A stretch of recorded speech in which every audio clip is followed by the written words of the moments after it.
देशाचे माननीय पंतप्रधान नरेंद्र मोदीजी यांनी 11 वर्ष पंतप्रधान म्हणून काम करत असताना सबका साथ सबका विकास हे सूत्र फक्त बोलून नाही दाखवलं, प्रत्यक्ष राबवून दाखवलंय, ज्याची फळं आज प्रत्येक राज्यामधला, प्रत्येक जिल्ह्यामधला, तालुक्यामधला, गावागावामधला नागरिक अनुभवतोय। सर्व पद्धतीच्या सगळ्या योजना, या सगळ्या योजना सर्व धर्मीयांसाठी, सर्व जातीच्या लोकांसाठी सारख्याच राबवल्या गेल्यात।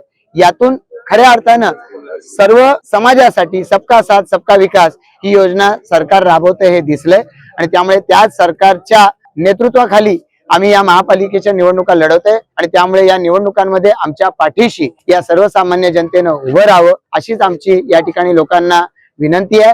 मतदानाला बाहेर पडावं आणि मतदान जास्तीत जास्त प्रमाणामध्ये आमचे महायुतीचे चारही उमेदवार विनोद घरत, निर्दोष केणी, मंजुळा कातकरी आणि प्रीती ठाकूर या चारही उमेदवारांची निशाणी कमळ आणि धनुष्य अशी आहे। कमळ आणि धनुष्यासमोरचं बटन दाबून त्यांना विजयी करा असं सगळ्यांना आव्हान आहे। धन्यवाद।